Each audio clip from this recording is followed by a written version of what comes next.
For latest updates and short audio clips, follow us on Instagram, Reading the Author.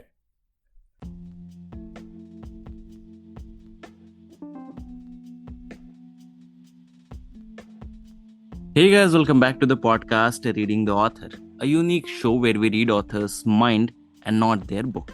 Meanwhile, I truly believe and pray that you and your families are completely safe and healthy as well. Guys, today we have Hamna Labeeb ma'am with us, and she is the author of altogether 5 books, starting with The Torrent from My Soul, after that Sandcastles, then we have The Puppet, after that The Storyteller, and the final, by the way, the latest one is Smitten. Thank you so much, ma'am, for coming on our show. It is my honor to be able to host you today. Hi, Gaurav. Thank you for having me on this podcast today. It is such an immense pleasure for me to Pleasure, ma'am. do something like this. Pleasure, ma'am. So, ma'am, before we get into the podcast and know much more about your book, about your upcoming projects, or to take on different aspect of this industry, I would request you to please introduce yourself so that our listeners can know much more about you, and do share how you started this writing journey as well. Okay. So I'm Hamna Labeeb, and I'm basically a psychotherapist. While before becoming a therapist, I was a practicing homeopathic physician for 6 years. Mhm. Well, my degree is in BHMS, but Okay. later on I shifted to mental health care by pursuing my master's in applied psychology. So, but when it comes to writing, I started writing when I was 13 years old, 13 as a teenager. Mhm. And so, yeah, it has been more than 2 decades since I started writing. Hmm. And to begin with, I started with poetry. Mhm. And the first time I got published was in 2011 when I was a college student of 21 years of age. Wow. Yeah, so that is how I started writing with poetry, and mostly journal entries, diary entries, like most teenagers would have. Mhm. And I would write every day. So that was particularly my writing practice. Hmm. And my first stint with novel writing was when I was in 9th grade at 14 years of age. Mhm. Well, of course, that was never published because it was not meant to be. It was such a very juvenile novel. Mhm. And the thing is, I completed it. I wrote it in notebooks, and I gave it to my friends to read. So that was how I started fiction writing. Okay, ma'am. So, ma'am, after listening to this podcast, many people will just love to, explore the books. They might be interested in buying and reading it too. So, when it comes to talking about your latest book, what is it about and what inspired you to write it? Can you share some insight with us? Okay, do you mean my latest published book or the one that I have finished working on? I have a manuscript that I'm currently pitching to publishers. Okay. And so I guess the latest published one, because as we will be releasing the podcast soon, so yeah. So the latest published one, well, chronologically speaking, it was the first novel that I wrote. Sandcastles was published in 2018, but last year it was republished, and that is the latest book that is available in the market under my name. So Sandcastles, the 2024 version, it is a novel that it's basically a contemporary women's fiction and romance as well. But basically it's about friendship, sisterhood, and it's about how family dynamics actually affect a person's how a person unravels from the family environment they grow up in. So this book actually it is set in Goa and explores the friendship and sisterhood shared by 3 girls who meet at Goa Medical College. And they embark on a journey of so much fun, love, laughter, everything. But one day it is all set to change. Of course, there's always a twist coming in a novel, a conflict, and this one also does the same. And the highlight of this novel is that it is a novel that subtly interlaces the sensitive and strong layers of family, friendship, and love. And it focuses on the resurgent strength of women as not just as people in relationships, but as themselves. Okay. So this Sandcastles is based on how these three women go through life uh, from when they meet at the age of 18 years into their adulthood, and the conflicts they face throughout their lives. And underneath all this is the strong story of a friendship that has survived more than a decade. Okay, not at all. So, ma'am, like as you shared that this is a story of specifically, Goa Medical College, GMC, what we call about, right? So, Yeah. what inspire your stories and character? Like, do real life experiences shape your fiction? Because you also shared that you are a doctor. So, from where have you studied, and is this a relation between what you have, thought about connecting with your studies and all? Like from where you have Okay, so passed out? yeah, I wrote this novel when I was a student in Okay. medical college, of course. Okay. But my stream was definitely not the main MBBS medical science. My stream was homeopathic. But then again, this novel has no connection to my life as a medical college student. Okay. It is purely fiction. And to be honest, I have never been to Goa in my entire life. Yeah, I've never been there. I've never visited this place. So I actually got help describing this place. I did my research through people who have studied there. I found some people who were alumni of this college and over Facebook. I used to interview them. I asked them to, and one of them pitched in to help me. And of course, I have mentioned that person in my acknowledgements back in my first edition. So their description plus my imagination, of course, there is a freedom that we writers have. But mostly my writing focuses on the mind space of the characters. So it didn't matter where they were placed. Goa was just one place I loved, and I placed them there. And when it comes to if the question whether it has anything to do with my life, whether anything is inspired from my life, not directly, but of course there are life experiences when it comes to each person, how basically the things about family functioning, the dysfunctions in a family, the exploration of grief, and such things actually do have an influence on these characters. Because most of the time there is when we read through this book, it is a contrasting study between characters that come from different backgrounds. So that is what I focused on here.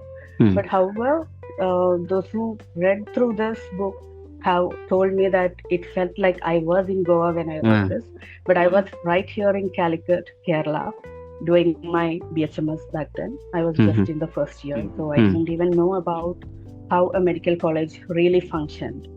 But my research really helped. The person who actually pitched in to help me guided through the academic process and everything. So it was easier for me to manage. Okay. Definitely, I would recommend you to just go and visit Goa once, ma'am. And I have been there very recently. So basically, like I have seen the movie Golmaal is shooted in GMC complex. So I was just visiting there, and there have become, I guess, a couple of GMCs now, an old GMC and a new GMC. So you should go there. You will feel really, comfortable, and you will really feel relatable there. It's really amazing place. Yeah, this one was set in the 1997 year. So from there, though, it was, I think the block was all old. The hospital was the old set. Old GMC, Panjim or something. Okay. Bambolim. Bambolim. Okay. Yeah. So, ma'am, like over the time, like how your writing has been evolved, both in style and process, because your first book was released like almost a decade back. So how it has been? Well, I personally felt like my writing has evolved a lot over the years, because I do take a lot of years between writing books. I don't churn out a book every 1 or 2 years. I take 4 to 5 years to complete a book. Well, it is not that I plan to do that way, but I write when I feel like it, which is also not ideal as far as prolific writers are concerned. Mhm. So I still think I wait for my inspiration. I keep it churning inside my head. So when it comes to this particular book, Sandcastles, Mhm. when my publisher at Paper Lanterns, who republished the book in 2024, uh, told me that she could do this again, I was very skeptical about it because my writing style had changed immensely. And since Sandcastles, I had already written two novels. Like one is still unpublished; it is still in the pitching stage. But again, the journey has put me through a very, the growth has been very tangible. Those who Mm. read my work, my friends, whoever goes through my work, they have told me my writing has changed, grown a lot. So I was very skeptical about republishing this work, Sandcastles, because I wrote it when I was like 21 years old, and that was more than 15 years ago. Mhm. So, but what happened is the publisher read it, and she was she loved it, and that is why she published it. So that her editing, of course, polished the work, but the story and the language and whatever I wrote really remains the same. Just some basic portion was done. Mm. And when I do take this book and read, sometimes I do wish I could write that way again. But and that is mainly because when I go through my current manuscript or the second book, what I feel is my writing has taken a darker turn. Mm.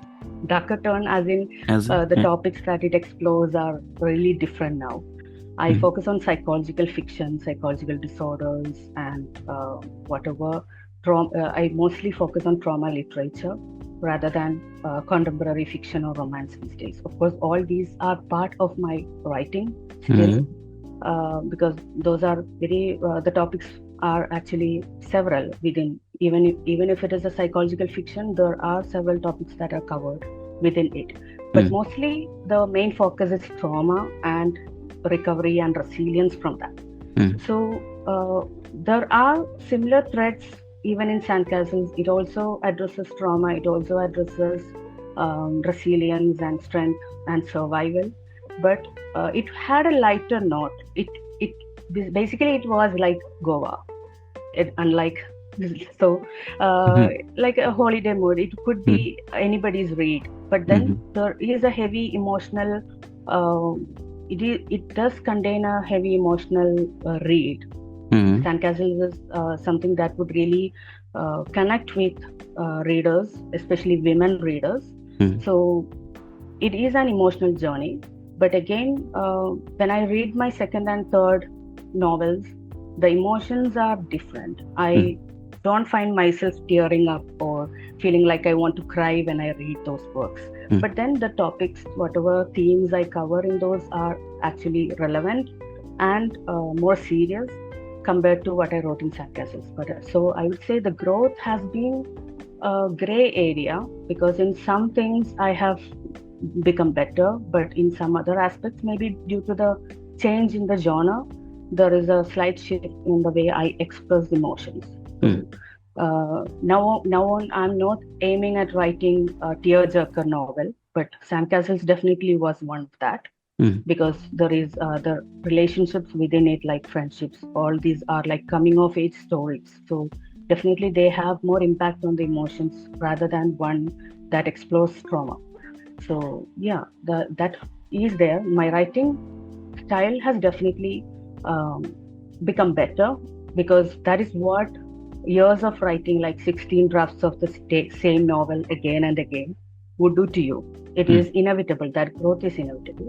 But at the same time, I find myself wishing that I could write like when I did Sandcastle, with abandon, not without worrying about what people would think. Well, I still don't worry about it, but still, there was this immense passion that actually led me to just finish Sandcastles. It was such a long book when I finished writing it, and I edited it to one third of its length. which is 87,000 words now. So basically, the first draft was as long as Gone with the Wind by Mhm. Margaret Mitchell. Yeah. So I even pitched the novel with that. I was very ignorant back then. Mhm. But then later on, I edited it and edited it over years. So 16 times of revisions were done Mhm. before getting it out. Okay. So the growth was inevitable, but again, there are some things that I wish I still wrote Mhm. the way I wrote Sandcastles. Mhm. Okay. So, ma'am, are you a plotter, a pantser, or something in between? Like, what's your typical writing process from idea to finished drafting? Okay. So when it comes to writing a novel, the first thing that happens is, of course, there is the inception of a concept, of an idea, what is going to happen in that particular book. So when Sandcastles happened, I wasn't thinking about writing a book with three friends based in a medical college setting. Hmm. I just started writing the first chapter without a particular plan.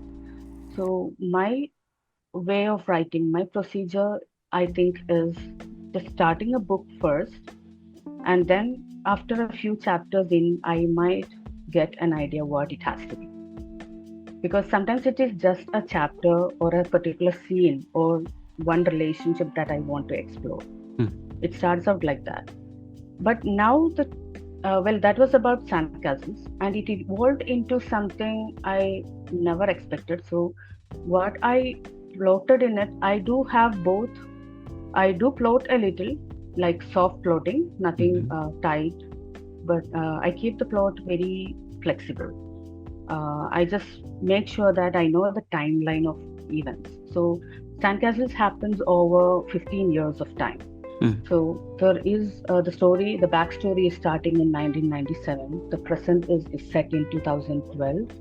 So I have to know what happens within each timeline, which year in college they are, and what happens within those days. But that is just to know that there is no contradiction happening later on in the novel, Mhm. not to control what the characters do. So basically, when it comes to the characters, I don't plot my characters. I Mhm. just know them. I just listen to them talking in my head and write just, the job of a stenographer. Mhm. So, but with my third novel, even my second novel, I did some loose plotting. But again, I wrote the first chapter, the prologue, and then I wrote the epilogue because I knew where the story had to end, but I didn't know the in between, what happened in between.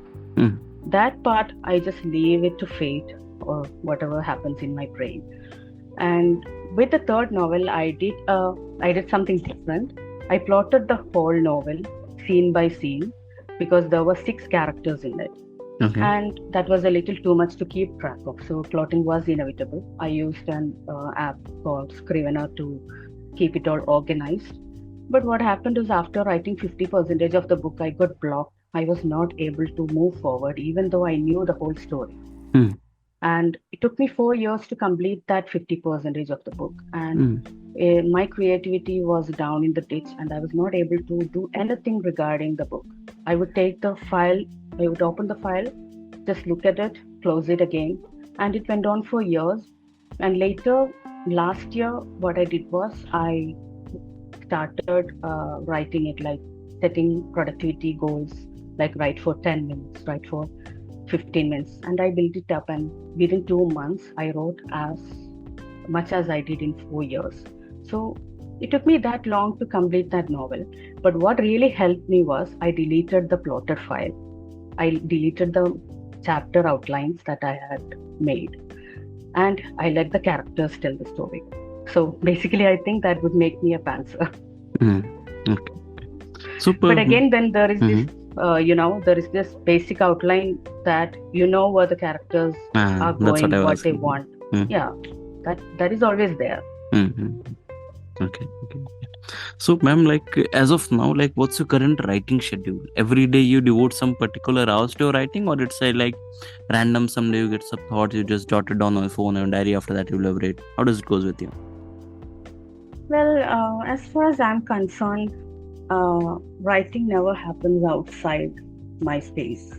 Well, when I was younger, of course, I used to write poems when I'm on the bus.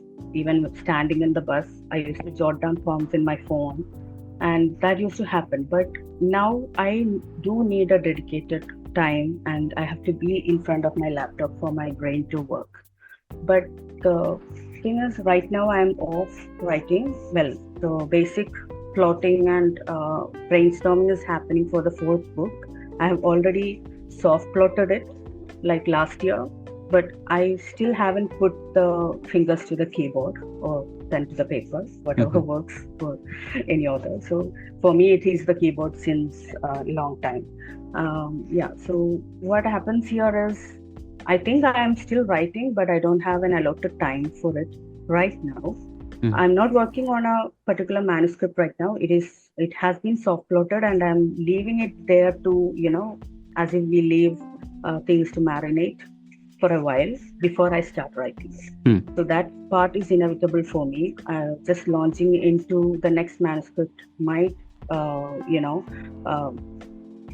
there will be a lack of objectivity at this point. So right now I'm not indulging myself with any researchers or anything like that. I've just left that soft plot in my folders and there. But meanwhile, I have to pitch my third novel to publishers. I have received some full manuscript requests and from agents, and I'm waiting for their responses. And so the editing and beta reading took a while for that one, even though I thought it wouldn't. But definitely, that is how it is. So I'm not pushing it because I'm not going for self-publishing. Well, I never did that for my novels so far. So this takes time. Traditional publishing, of course, takes time. And meanwhile, right now, I'm focusing on my motherhood journey. This phase is short. I have a toddler. He's not 2 yet. So that is like she defines my routines. She plans my routines. So right now I'm also focusing on building my psychotherapy practice. I started out late because earlier I was a doctor and I had a career shift. So I have yet to build my clientele, and I'm working on that. So for now, writing is on a pause outside, but in my brain it's always happening. And I do write poems when they come to me, not by force. So basically that is how it is now. The routine is, even when I was writing, I didn't have a particular routine. I just wanted to finish a scene or chapter. I just did it whenever I could. Maybe that is why it takes 4 or 5 years for me to finish a book. Depends on my emotional stability as well, which is kind of erratic. So I'm mostly led by emotions rather than routine at this point. But maybe at some point in life, when the children are grown up and I have more free time, maybe I'll carve out a routine. Okay. So ma'am, as you said that, it takes almost 4 to 5 years to write a book. So in that period of time, what I have seen, because, I have also written books and I have also been through that particular stage, we get attached to some of the characters, right? So when it comes to that, is there any character in your book that you relate to the most or you relate to the least? Something like that? When it comes to my characters, well, all the already published one, right now I'm very connected to all the characters that I have just finished writing. But if you ask me about my earlier books, the character that I relate to most, or not really relate, but a character that I really loved writing was Trisha Fernandez in Sandcastles. So, well, she does have some history that I share, which I don't want to talk about here. Well, not exactly the history, but some emotions about, family dysfunction and things like that. So that is there. But again, in my second novel, there is a character that I absolutely love. And again, that is the storyteller. I also don't want to name the person. So it is not a big mystery. Halfway through the book, people will see who it is. So the storyteller is a character that I really, really adore. I loved writing him, and it is a male character, and I loved writing him. So basically, I don't connect with him as a person. There is no history that we share or anything, but that was a book-loving, word-loving person, and literature kind of connects us. So that is a character that will always live in my heart for the person he is as a word lover. So he's basically a writer and a book lover. So I think that is one thing that I kind of put into all my books as well. There will be book lovers in my books. Like my characters are supposed to read my main characters. Okay.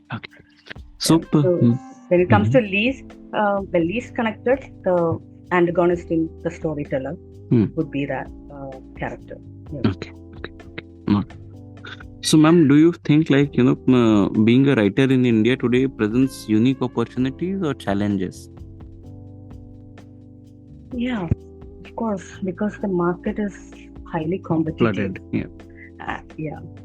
And of course, there are books that get published easily because of their appeal to the market. And there are so many writers who are struggling to be placed with a good publisher. So it does pose a lot of challenge. And personally, I always choose traditional publishing for my fiction works. As for poetry, yes, Smitten was traditionally published by a new indie publisher, and that was really a good experience working with that publisher. So, but when it comes to the smaller books like republishing The First Torrent from My Soul or The Puppet, which is a very short collection of 10 poems, this has been done through Kindle, which is accessible for everyone. So I didn't focus on those books because I just wanted them out there for those who wanted to read them. And Kindle is accessible for everyone. They can just, it is also affordable for readers. But when it comes to fiction, I'm focusing on traditional publishing. Basically, I don't believe in, not believe in as in spending money to publish my book, as we do in self-publishing. Basically, it is because right now I do not have the funds for that kind of projects. So I wait for the traditional publishing, and of course the value traditional publishing provides is different still when it comes to the market. But these days the line is very thin. Readers definitely don't know who is publishing the books how. But most readers are not bothered about this.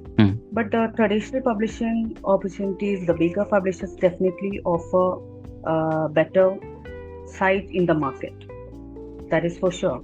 But again, getting there is a very, very hard feat. It's not easy. It takes a long time. We can stay in the pipeline for years before our book is out. But and so basically it needs a lot of patience. And personally, I'm ready to have that patience. I'll just wait until I see some results. And when it comes to traditional publishing, I don't think writers have to always go for the bigger publishers. Of course, it's the dream of every author out there, and the value that it provides is, yes, incomparable to what we get through self-publishing or the smaller publishers. But, sometimes what is important is to get your book out there. And if a smaller indie publisher is ready to take your book on merit, go for it. I would say go for it. Because I did Sandcastles that way. I did Smitten that way. And I have not regretted that. They work very closely with us. And I did not spend any money to get my books published with these publishers. So that was a very good experience. But at the same time, marketing is something that every author has to do, regardless of the kind of publisher. And which is a space that I really, really slack in. So that can be seen as an impact on my books. So if anybody has not heard about me, that is not because my publishers aren't good, because my own market, not about skills, but I'm just a little bit of slacking in that area. That is why. So yeah, I think if you know how to market well, if you know, if you have the resources to do that, publishing is not that difficult, because most publishers do look at what you're going to bring to the table as an author, not just your book. They don't. I don't think publishers want just the book from authors nowadays. They want a marketing plan as well, and that is fair enough considering how the market is evolving, right? Yep. Okay. Okay, so that's all for today, guys. I hope you must have enjoyed this lovely and inspiring conversation with Hamna ma'am. And if you do, then you follow our podcast, Reading the Author, available on all the leading podcast platforms. Don't forget to buy and read the book. You can just go on Amazon and search Hamna Labeeb. You will get all the 5 books. Buy it, read it, and share with your friends and family too. Thank you so much, ma'am, for coming on our show. It was truly an immense pleasure to feature you today. Thank you, and it was also my pleasure to be a guest here and talk about my writing journey. Thank you so much. Thank you, ma'am.